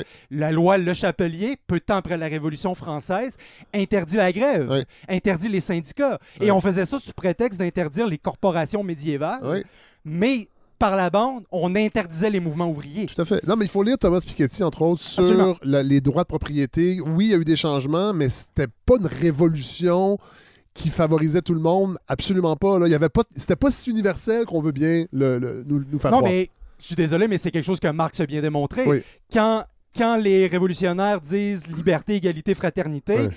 Marx se moquait beaucoup de ce slogan-là parce Ouais. qu'il disait oui, pour vous, Oui, pour c'est ça, vous, c'est ça. pour toi puis tes 400 amis, C'est ça. mais donc vous, entre vous, vous êtes dans la liberté, Ah ouais. tout comme une gang de milliardaires entre eux vont parler de droit à la propriété, Ouais. puis mais un réel peuple libre, peut-être que c'est plus complexe Oui. que ça. Oui. Donc là, Oui. je rentrerai pas Autre dans chronique. les wokeries. Autre chronique. Et aussi, il faut noter que le Moyen-Âge, c'est beaucoup plus complexe que ce qu'en a fait les Lumières. Oui. C'est une période avec des universités, avec des universitaires qui lisaient les auteurs anciens, puis aussi qui les débattaient. C'est une période où il y a eu des conflits religieux, Oui. mais c'est aussi une période de fort progrès technologique. Oui. Évidemment, dans la perspective des Lumières, des progrès agraires, ça apparaissait comme dérisoire face à la raison. Parce que c'était pas des paysans. C'était pas des paysans, mais l'apparition de la charrue, Oui. c'est une révolution industrielle Tout à fait. qui a permis de nourrir beaucoup plus de gens. Oui. Et contrairement à ce qu'on a souvent dit, il y a somme toute assez peu de famine au Moyen-Âge. Oui. Du moins au changement climatique des 13, 14e, 15e Ouais, la siècle. petite glaciation. Ce qu'on appelle effectivement la petite période glaciaire. Mais depuis le début du Moyen-Âge, il y avait un réchauffement climatique. Oui. Lié en plus avec des développements technologiques et une explosion du monde urbain, Oui. a permis, je veux dire, les mentions d'épidémies dans la première moitié d'épidémies et de famine dans Ouais. la première moitié du Moyen-Âge disparaissent presque complètement Ah, des ouais. documents. Ouais, intéressant. On dit souvent à la blague que le paysan du Moyen-Âge vivait mieux que l'ouvrier du 19e Ouais, siècle. ouais. Parce que au moins, il y avait un rapport patriarcal sur la terre. C'est-à-dire que le Seigneur avait l'obligation minimalement... Et attends, je ne veux pas faire dans l'idéalisation. Non, là. non, non, non, La non. vie était extrêmement pénible au Oui, Moyen-Âge. oui. Mais Mais la vie est pénible pour plein de gens aujourd'hui. oui, exactement. Fait qu'on- Et là, peut-être que la pénibilité était plus généralisée. Oui. Mais le Seigneur avait quand même des obligations versus Ouais. ses soumis. Ouais. Obligations qu'un boss du 19e siècle n'a pas. Ouais. Toi, Non, c'est tant que intéressant. tu- C'est quand tant, même, tant que tu viens travailler le matin, si tu meurs la nuit, moi j'en ai 8 dehors qui Tout à attendent. fait. Tout à fait. Ouais. Je m'en sac. Alors que le Seigneur a l'obligation d'entretenir des espèces de services publics, un Ouais. moulin Ah ouais. qui appartient à tout le monde, une terre commune. Ouais. Il y a le cimetière qui doit être entretenu. Ouais. Cimetière qui est généralement le lieu où les célébrations ont eu lieu au Moyen-Âge. C'est Ouais. difficile à imaginer pour Ouais, nous, ouais. mais les marchés ont lieu dans le cimetière. Oui. Donc- Ça veut dire que ça va changer éventuellement quand on va se rendre compte que les cadavres peuvent causer des maladies. Puis là, on va déplacer les cimetières, mais Oui, voilà, tout à fait. à cette époque-là... Puis on a la pratique aussi au Moyen-Âge de vider les cimetières Ah oui? pour les renouveler. Ah ben oui. C'est pas important, de toute façon, ce qui est important, c'est l'homme. Fait qu'on déplace des os. Oui. C'est des os. C'est pour ça qu'on trouve beaucoup de fausses communes au Moyen-Âge. Ouais. Puis l'identification des tombes n'est pas encore fréquente. J'imagine. Voilà. Ou du moins, on les a pas retrouvés. Oui. Mais donc voilà. Mais on dit souvent que le 15e siècle, c'est une révolution artistique, mais ce mouvement-là n'est pas arrivé par magie d'un jour à l'autre ex nihilo. Non, ouais. Le Ouais. Moyen-Âge Il y a ça prend les conditions. Premièrement, le Moyen-Âge a inventé l'artiste, ce Oui. qui n'est pas une... Ah ouais. L'artiste cesse d'être un simple artisan. Ouais. Il devient un artiste, Ouais. comme on l'entend aujourd'hui. C'est Ouais. quelqu'un qui dévoue sa vie à la création d'œuvres d'art. Ouais. C'est une création de la deuxième moitié du Moyen-Âge, où on commence à voir peu à peu des signatures. Ouais. Ce qui est une révolution. Le moine copiste, généralement, ne signe pas parce qu'il fait ça pour Dieu. Ouais. Mais dans la deuxième partie du Moyen-Âge, on va commencer à avoir des œuvres qui sont signées. C'est-à-dire que là, il y a la naissance d'une individualité Ben oui, de l'artiste. oui, C'est ben moi oui. qui ai fait ça. Ben oui. Et je l'ai fait pour lui. Il va y avoir des dédicaces. Ouais. Ou des gens qui sont payés pour « je veux que tu me fasses un livre de prière Ouais, ouais. Il va signer. Mais ça pouvait... La Renaissance ne pouvait pas exister sans la création non. de l'auteur. Ben non. Et il ne pouvait pas naître sans les multiples révolutions artistiques qui ont eu lieu toute la deuxième moitié du Moyen-Âge avec des peintres qui ont apparu partout en Europe occidentale. Donc, c'est complexe parce que les révolutions doivent se fonder sur... Paradoxalement, les gens qui font une révolution viennent de l'époque qui précède. C'est vrai. On peut pas arriver par magie, comme ça, je suis la révolution, puis... Donc... on le dit souvent, les révolutionnaires, par exemple, on peut dire que c'était un peu des hommes du Moyen-Âge qui entraient dans la modernité. Tout comme on a souvent dit que Christophe Colomb était un homme du Moyen-Âge qui arrivait en Europe. C'est des hommes du Moyen-Âge qui sont arrivés en Amérique. Les Blancs, j'entends. Oui. Et c'est vraiment au 19e siècle que là, on va parler d'un Moyen-Âge de façon stricte, là, avec une période bien déterminée, mais avec tout cet héritage-là. Avec la Péjoratif. Négatif. Péjoratif, oui, mais aussi au 19e siècle, avec la naissance des nationalismes, une période de gloire quand même. Ah oui? C'est une période des grandes guerres, des grandes batailles, des grands guerriers. Ah ouais. Oui, la République n'est pas d'accord avec les croisades, mais il y avait quand même l'esprit français. Il y avait du courage. Du courage, les grands guerriers français desquels on peut s'inspirer. On a un peu républicanisé les personnages du Moyen-Âge. Et il y a beaucoup de travaux qui sont faits sur Clovis, par exemple, ce qui est présenté souvent comme le premier roi de France ou premier roi des Francs. Bon, ça, c'est du mythe. Mais les recherches montrent bien qu'au 19e siècle, on en a fait un bon républicain avant l'heure. C'est lui qui a créé la nation française. C'est pure création. Mais c'est intéressant. Tout à fait. Donc, ce que je veux montrer, et là, je fais le lien avec la Révolution tranquille immédiatement. J'ai hâte de voir comment vous allez faire ça. Donc, il y a beaucoup de débats sur l'apparition du terme en lui-même, mais ça semble apparaître au début des années 60 et il semble y avoir un texte en anglais dans Globe and Mail. Ça, c'est drôle. Que ce soit un anglophone. Oui, un texte non signé. Oui. Donc c'est un éditorial, probablement, parce que dans le monde anglo-saxon, on ne signe pas les éditoriaux. Effectivement. Mais l'origine du terme est ambiguë. Et il semble venir du monde anglophone, mais qui a été rapidement repris dans le monde francophone. Mais il y a beaucoup de débats sur exactement qui est la première personne à avoir mentionné, mais ça semble venir du Globe and Mail. Intéressant, ça. Voilà. selon ce qui semble pour le moment. Et c'est à la même période que va naître, par les acteurs de ce qu'on va appeler la Révolution tranquille, le mot « grande noirceur ». Qui est utilisé rapidement par le gouvernement de Jean Lesage pour parler du gouvernement de Duplessis. Donc, évidemment, lui, il ne l'entend pas comme une période historique. Il dit, sous Duplessis, on est dans la grande noirceur. Donc, il parle essentiellement de la fin du mandat de Maurice Duplessis, quand il était un peu à l'apogée de sa radicalité, je vais le dire comme ça.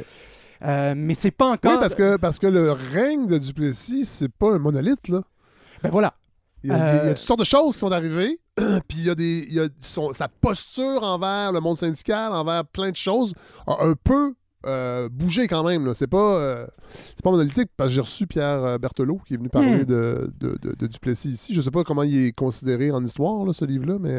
Je ne l'ai pas lu. Moi, je trouvais ça intéressant quand même, cette idée d'humaniser un peu cette période-là, et pas d'en faire seulement... un bloc théorique. Il faut absolument le faire, puis c'est un peu ça que je vais présenter, mais lorsque autant que la Révolution tranquille, la Grande Noirceur est diversement interprétée par plusieurs, et les premiers à avoir cherché à rendre grâce à la Grande Noirceur, c'était plutôt des gens de la droite. Oui, sauf que... non, attends, j'ai presque fini. Mais maintenant... la plupart des historiens et des historiennes sont entrés dans la marche et ont dit, oui, effectivement, il faut critiquer le concept de grande noirceur parce que, nécessairement, la Révolution tranquille est née, entre guillemets, la grande noirceur. Les gens ont été...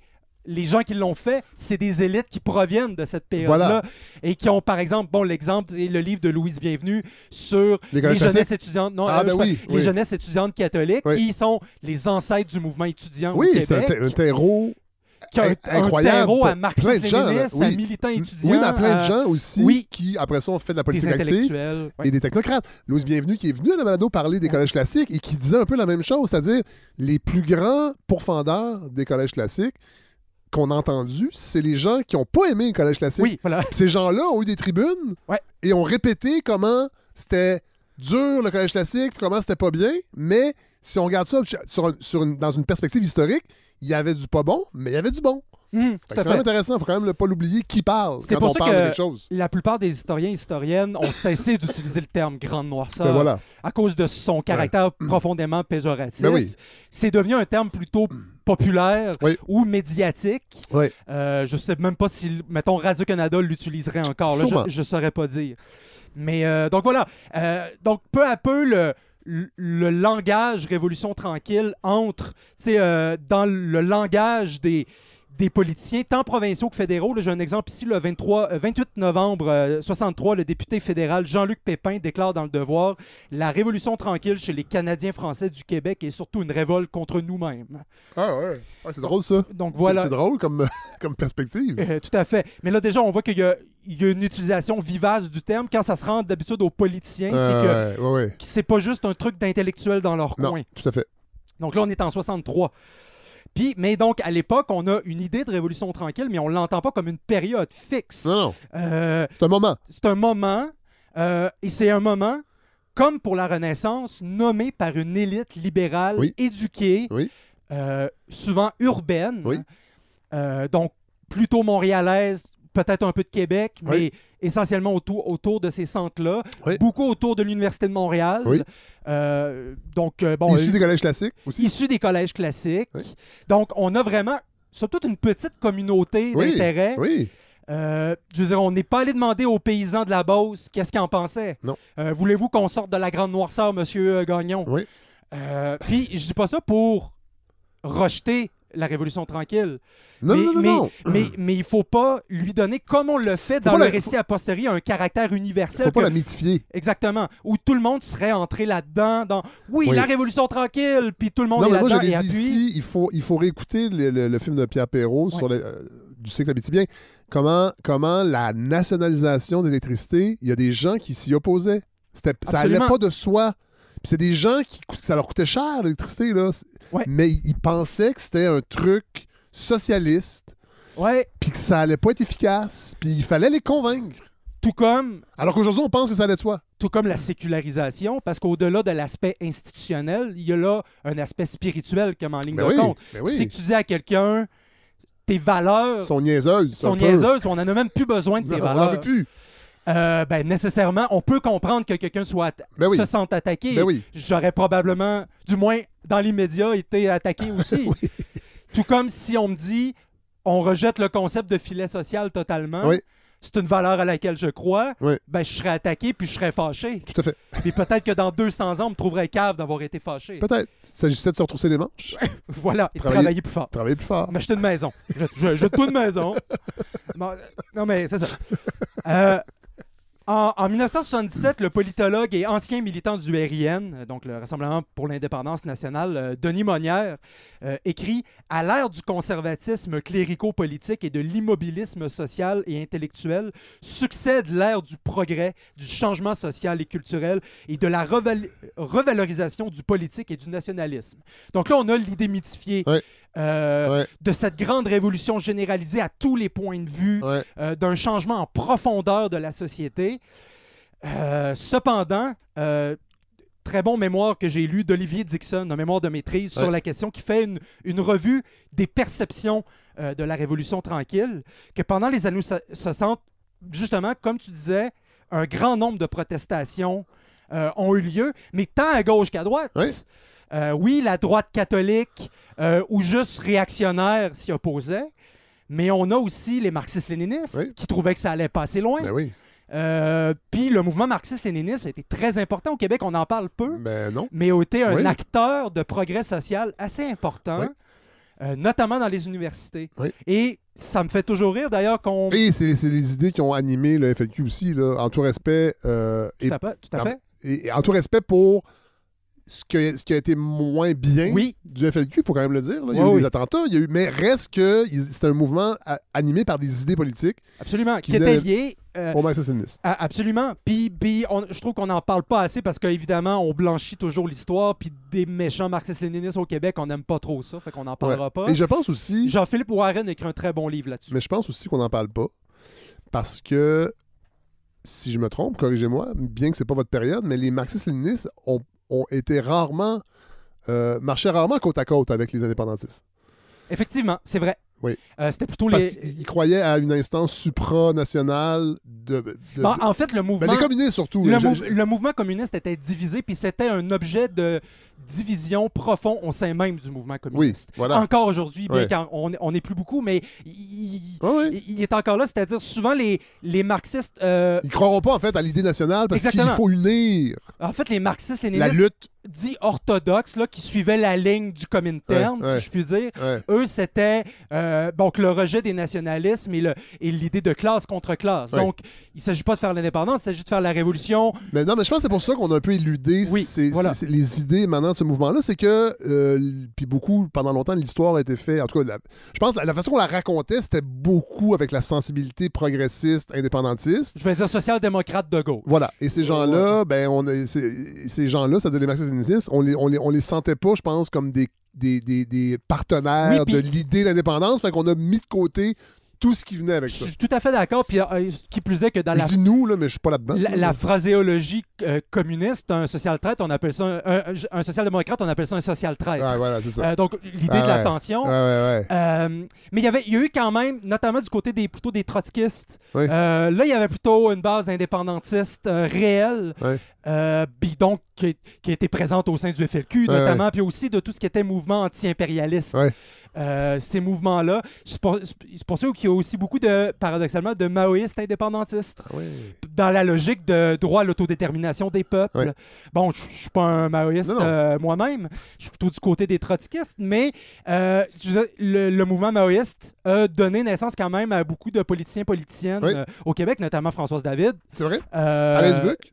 Alain Je Dubuc. pense. Ben, ils n'ont pas tous... Non, il n'y a pas de politique, mais Oui. c'était un ancien. Pierre-Carl Pellado, qui était Ah ouais, plutôt mon Dieu. qui tournait dans ses... Ouais. Bon, ils n'ont pas tous et toutes bien tourné. Hein? Non. Puis c'est drôle des fois qu'il y en a probablement dans ces gens-là qui se cherchaient plutôt qu'autre Ah, ben chose. oui. Puis c'est bien correct, c'est large pour faire Oui, ça aussi. tout Là. à fait. Mais il y en a qui sont restés, comme Françoise David, qui Oui. sont restés, Ben oui, bien qu'elle... fidèle à ses elle idéaux a de plus jeunesse. j'imagine qu'elle a plus de cache d'armes dans son terrain, Non. mais qui est resté quand même dans la justice sociale. Oui. Puis, on le voit bien, cet élément de contestation-là, avec la réaction de l'Union nationale en 1966. Oui, Donc, c'est vrai. on voit bien que les projets de Lesage ne faisaient pas l'unanimité. Tout à fait. Tout à Donc, fait. quand on parle d'un projet universel qui touchait tout le monde, il faut faire attention. Maxime Laprise, et je rappelle qu'en 62, le gouvernement a cru bon retourner en élection parce qu'il sentait... En fait, il avait besoin d'un mandat plus fort parce que la révolution tranquille en marche ne faisait pas l'unanimité. Ils ont gagné leurs élections. Oui. Mais quand même, ils ont dû retourner parce que ça allait pas de soi tant que ça. Il y avait besoin d'un mandat un peu plus fort. Fait que ça faut juste le rappeler là, que ça allait pas de soi, la révolution tranquille, dans toutes les couches de la population. Parfaitement. Puis on voit bien à quel point la périodisation n'est pas neutre. Ouais. Donc, le concept de révolution tranquille est la création d'un groupe déterminé dans un contexte social déterminé qui a été repris parce que cette élite-là, ben, c'est devenu elle qui a écrit les livres d'histoire. Voilà. C'est elle qui a été... C'est la clé, hein? Écrire les livres d'histoire, c'est pas mal pour asseoir son autorité. Tout comme l'élite libérale républicaine en France au 19e siècle, c'est elle qui a écrit les livres d'histoire, donc d'une France républicaine, mais qui s'écartait au 19e siècle quand même de ce qui était perçu comme les excès de la Révolution française. Donc une bonne France républicaine, impérialiste, ethnocentriste, machiste. Ouais. Donc, ce qu'on dit souvent, les pays du droit de l'homme avec un petit H blanc chrétien. Ouais. Donc, c'était tout ce langage-là qui était inscrit dans les livres d'histoire. Ouais. Et ici, ben, comme je le dis souvent, moi j'ai gradué du secondaire en 2006. Ouais. Donc, mais j'avais probablement quand même essentiellement les mêmes livres d'histoire que vous. Ouais. Et c'était essentiellement le biais qu'on pourrait dire était social-démocrate indépendantiste. Oui, tout à fait. Donc, post-premier référendum, puis les profs, c'était souvent des gens issus de la Révolution tranquille. Et je m'en souviens, j'avais une prof d'histoire qui était le cliché, là, une ancienne religieuse défroquée pour le référendum de 80, qui enseignait l'histoire et qu'elle nous parlait de la destinée du peuple québécois à atteindre l'indépendance. Puis moi, donc, c'était post-95. C'est fou pareil. Bon, elle nous disait des trucs qui n'auraient pas dû passer, là, à mon avis, pour un prof d'histoire. Mais tu sais, ce genre de vieux prof qui avait un peu tous les droits parce que c'était un vieux prof qui était là depuis la création de l'école. Donc, mais d'ailleurs, mon père me disait, lui, quand il était jeune, il y avait encore des des frères qui enseignaient à Ben, moi, j'en ai eu Chicoutimi. des frères, moi. Puis qui nous disaient que c'était pas juste parce qu'ils jouaient au hockey avec des soutanes. Puis pour gauler, c'était pas juste. En tout cas, on salue les prêtres qui gaulent. Et là, ben, je vais finir avec ça. On en vient à la Grande Noirceur. Oui. Parce que nécessairement, la Grande Noirceur n'existe que par opposition à la Révolution tranquille. Parce que dans les années 30, on se dit pas « Hey, hey, qu'on est dans la Grande Noirceur, Hey, les copains! ouais. Y a-tu quelqu'un qui cherchait la lumière, quelqu'un? On voit rien. Donc, si ce n'est que par son nom est politiquement orienté, si on parle de Grande Noirceur. Et l'élément central dans le discours sur la Grande Noirceur, et je pense qu'on peut l'identifier à deux éléments, c'est premièrement l'idée du clientélisme, d'une espèce de corruption généralisée et d'un lien constant avec le grand capital, un peu comme le gouvernement marchant main dans la main avec le grand capital, et de l'autre côté, un pouvoir totalitaire de l'Église. Mais encore là, évidemment, les recherches ont bien montré, on en a parlé plus tôt, que oui, évidemment, c'est vrai que l'Église contrôlait beaucoup d'institutions, mais le présenter comme un monolithe purement dans l'obscurité. Non. Mais le Père Lévesque. Le Père Lévesque, mais bon. Non, mais j'en parlais tantôt, je disais qu'il lui était considéré comme un opposant du régime du Plessis. Absolument. Et au sein même de l'Église, c'était quelqu'un qui allait trop loin, qui avait des idées trop libérales. Fait il y avait des tensions, c'était pas... C'est ça. C'est la période de la naissance de ce qu'on peut appeler le catholicisme social. Oui, tout à fait. Donc, c'est ce qu'on peut appeler un catholicisme de gauche, qui était une initiative de l'Église pour un peu voler le monde au communisme et au syndicalisme. Prémunir les jeunes de s'en aller dans les bras du communisme, mais quand même. Mais souvent qui allait très loin. On a le mouvement des prêtres ouvriers en France. On a la théologie de la libération en Amérique du Sud, où on avait des gens qui étaient presque des marxistes catholiques, tout à fait. qui parlaient de lutte des classes, puis qui ramenaient toute l'idée de ce Jésus de gauche qui marchait avec les pauvres contre les riches et les puissants. Et ces riches et puissants-là, c'était aussi le haut clergé, les cardinaux, les évêques, et l'idée d'un retour à une église de l'Évangile. Donc, Jésus disait quand même qu'il est plus difficile pour un riche d'entrer au paradis qu'un chameau à travers une aiguille, le chat d'une aiguille. Tout à fait. Donc, c'est des paroles assez radicales. Oui, quand même. Oui, il dit, si tu veux me suivre, vends tous tes biens et suis-moi. Et bon, vivre en commun avec une chaîne de gars en commune. Bon, en tout cas, avec une prostituée. Non, mais bon. Mais le sociologue Jean-Philippe Warren, qui est somme toute assez prolifique, bien que j'ai mes critiques à son égard, mais bon, je le trouve un peu libéral. Mais, ah oui? À quel niveau? Non, il est progressiste, mais dans sa critique des mouvements marxistes-léninistes au Québec, je le trouve... Mais en même temps, moi-même, je suis proche de ces milieux-là, donc je n'ai pas autorité sur la question. Vous n'avez pas de recul. Hein? Vous n'avez pas de recul sur les marxistes? Absolument pas, et je ne prétends pas en avoir. Absolument. Mais là-dessus, il a tout à fait raison. En tout cas, il faut observer au contraire que la religion, par l'entremise de plusieurs organisations catholiques, comme on a dit, l'Action catholique, les jeunesses étudiantes catholiques, jeunesse ouvrière catholique, a permis à la société de sortir d'un espèce de carcan conservateur à l'intérieur même de l'institution de l'Église et qui critiquait l'institution même de l'Église. Tout à fait. Donc, il y avait une institution qui était capable de se critiquer elle-même. On a aussi, c'est tout le mouvement qui menait à la réforme de Vatican II, qui était aussi actif au Québec, qui était un mouvement progressiste. Qui voulait moderniser l'Église. Les cyniques ont fait plein de blagues sur le concile de Vatican II. Brassens a fait une très bonne chanson là-dessus. Sans le latin, la messe nous emmerde. Puisque, comme vous, Fred, je suis un gros fan de Georges Brassens. Ah, bravo. Mais j'ai été fort déçu par le spectacle Michel Rivard. Ah oui, mais si vous étiez un vrai fan de Brassens, vous ne seriez pas allé voir le spectacle. Bien vu. Bien vu. Mais je vous en reparlerai. Oui, ça serait le fun. Parce que moi... C'était Georges Brassens, gentil, pas trop anarchiste, trop les chansons d'amour, pas trop vulgaire. C'est correct. Une chance que Valérie Blais était là. Ah oui? Valérie Blais? Oui, Valérie Blais, c'est ça. Oui, elle volait complètement chaud parce que c'est elle qui avait donné les chansons un peu plus vulgaires, un peu plus edgy, et elle le jouait, donc elle volait le show. Donc chapeau pour elle. Est-ce que, attendez, est-ce qu'ils ont joué Le Grand Pan? Non. Bon, en partant. Et La guerre de 14-18? Non. Ben, OK. Et ils n'ont pas joué Hécatombe, qui est moi ma préférée. Donc, moi, c'est Le Grand Pan. bon. Ouais. La mythologie, chassée Ouais, par la oui, oui, science. oui, oui, oui, Quelle oui. chanson incroyable. Ouais, on fera Un combat des chansons de Georges Oui, Brassens. oui. Donc, je l'ai dit, les mouvements militants ont fourni, on en a parlé, notamment au mouvement étudiant, Oui. les premières luttes étudiantes au Québec, puis des luttes ce qui est considéré comme la première grève étudiante de l'histoire du Québec, venait des jeunesses étudiantes catholiques. Oui. Un sit-in par trois qu'on a appelé les trois héros, les trois courageux, je ne me rappelle plus, qui ont allé faire un sit-in Oui. à l'Assemblée nationale, Ouais. qui était à l'époque de Duplessis. Ouais. Donc, Mais c'est pas Francine Laurando puis je crois que oui. Jean-Claude Labrec Ça, qui a je fait le pense. film. Je crois que oui. Ben oui, Godefroy Laurando nous en a parlé. Oui, ben voilà. Ben oui. Oui. Donc, qui sont. Et André Laurando a écrit à sa fille Ouais. parce que lui n'était pas d'accord que C'est sa fille milite et s'oppose à M. Duplessis Ouais.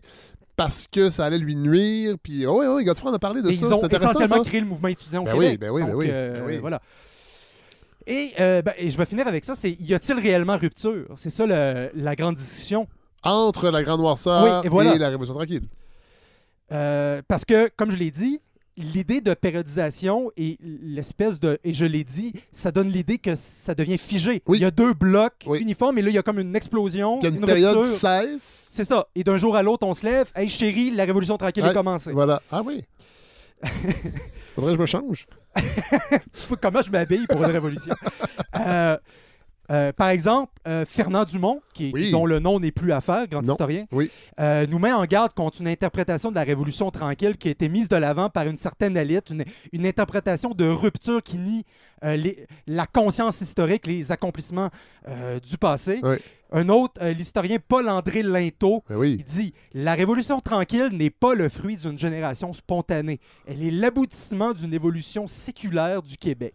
En outre, le programme de la Révolution tranquille est pensé, préparé avant 1960. Oui. Il puise sa substance dans les mesures du gouvernement Godbout, par exemple la nationalisation de la Montreal Light Heat and Power Company, les débuts de la création d'Hydro-Québec, l'adoption de la loi sur l'enseignement obligatoire, la modernisation de la législation Mais ça, du les travail. conservateurs, là, ils aiment pas ça, entendre ça. Non. Non, mais c'est vrai, je viens de finir de lire... attendez. Étienne Alexandre Bourgard, qui est la nouvelle vedette Oui. des milieux de droite Oui. identitaires. Livre bien écrit, c'est un jeune universitaire, puis ça paraît, tout ça, mais lui, c'est ça. Lui, il parle de Godbout, entre autres, puis ça c'était le premier ministre préféré de Philippe Couillard parce qu'il est pas menaçant, puis que c'est des petites réformes. En même temps, on met de côté tout son c'est drôle parce qu'il réécrit un peu l'histoire parce qu'il dit c'est un libéral, puis les campagnes électorales provinciales des libéraux à l'époque étaient toutes orchestrées par Ottawa, parce que le parti libéral provincial n'existait pas. Ouais. Il a été créé en 1953. En fait, c'était... Fait que, tu sais... Mais on peut pas nier que Godbout Et que nommant...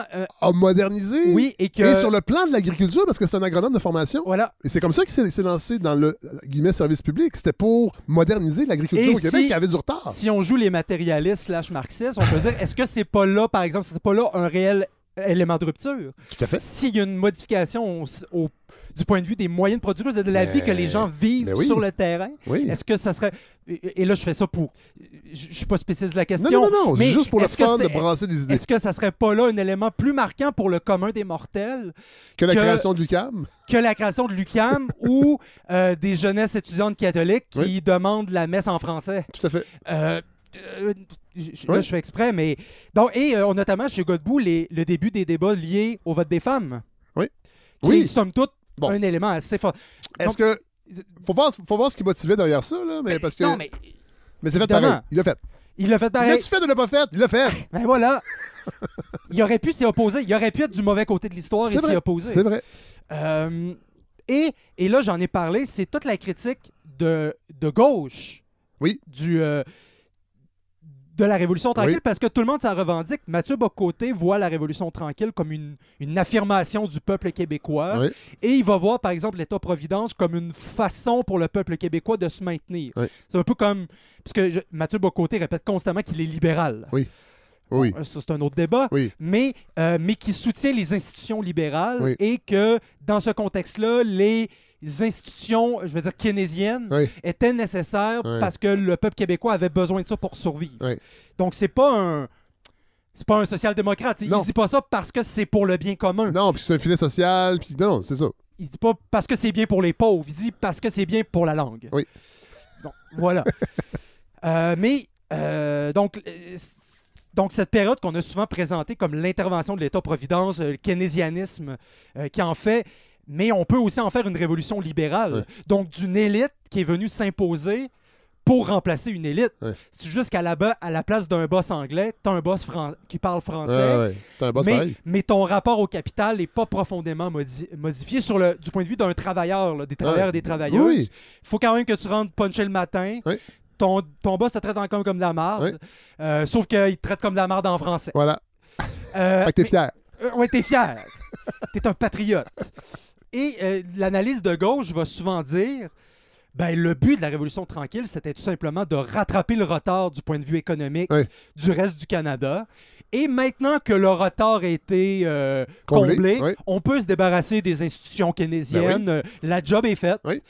Et, Mais ça, c'est des idées qui circulaient beaucoup dans les années 80 sous le gouvernement de Robert Bourassa. Absolument. On n'a plus besoin de ces institutions-là. On est arrivé, le retard est comblé, alors privatisons tout ça.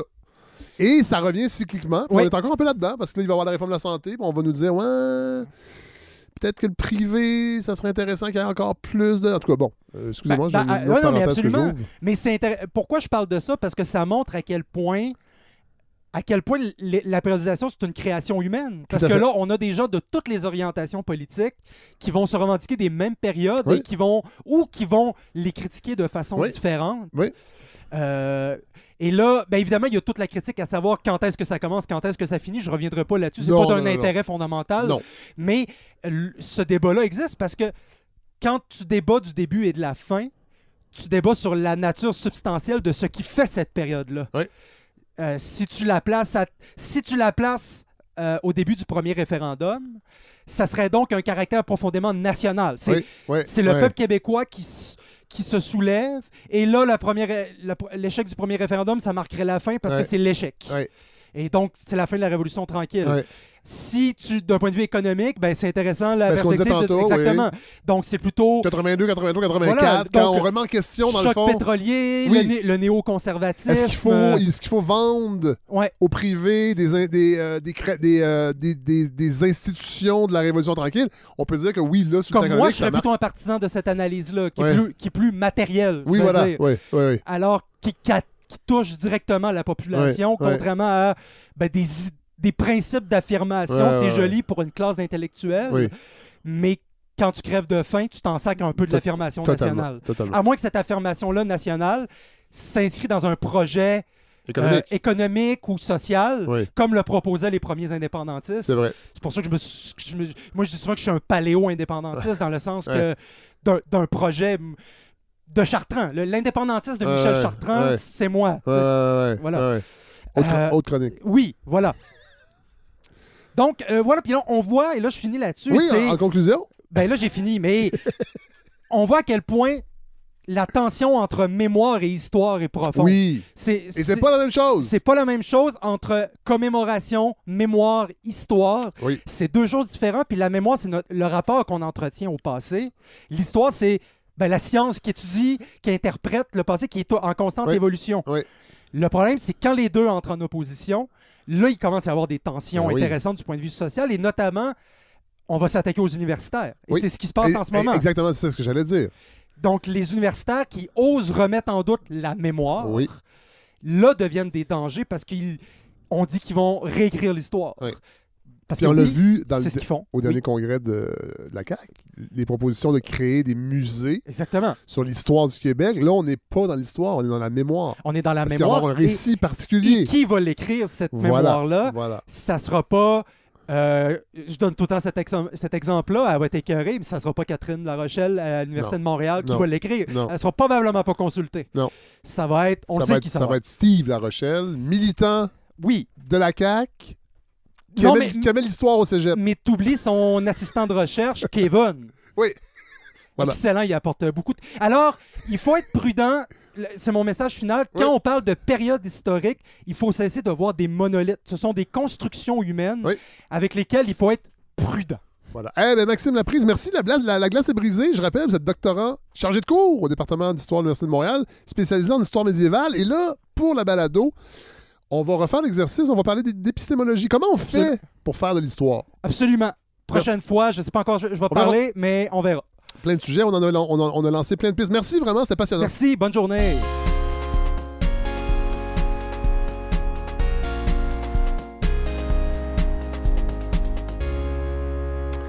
Alors voilà ce qui conclut, oui, ce 38e épisode de la balado de Fred Savard, moi-même. Merci à Maxime Laprise, vraiment intéressant. J'ai beaucoup aimé ce baptême de feu de Maxime à la balado. On va le retrouver, évidemment, pour d'autres chroniques cet automne. Moi, j'ai envie de le réentendre. Et d'ailleurs, ça m'a inspiré la chanson de la fin. Ça fait quelques épisodes là, que j'ai pas mis de chanson de la fin. Et là, je vais peut-être ressasser certains souvenirs aux plus vieux. Je vais mettre... je vous offre, en fait, une chanson d'un groupe néo-zélandais qui s'appelle Split Enz, formé au début des années 70, qui a connu un succès... Je dirais un certain succès, pour ne pas dire un succès plutôt mineur à la fin des années 70, au début des années 80, entre autres avec la chanson I Got You. Mais ils ont aussi eu un autre mini-succès avec la chanson que je vais vous présenter. Fondée par les frères Finn, en fait surtout Tim Finn, mais on connaît plus Neil Finn, et là je parle encore peut-être aux 45 ans et plus.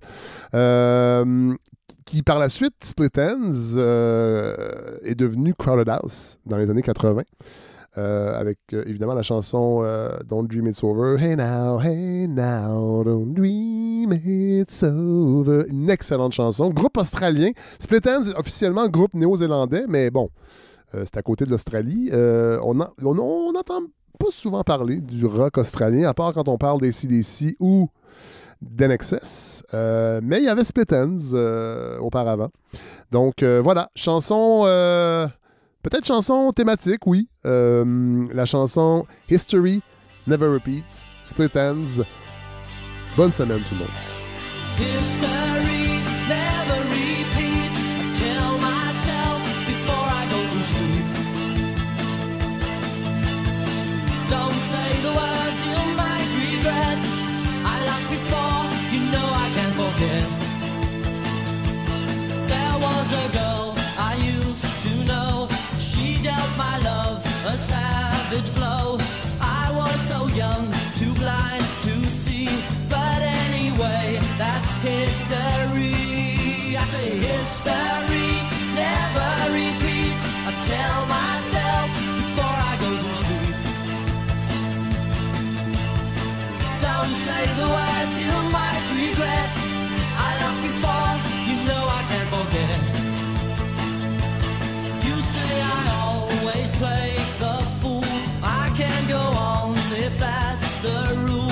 Better to jump than hesitate. I need a change and I can't wait. History never repeats. I tell myself before I go to sleep. Shining in the dark, leading me on towards a change of heart.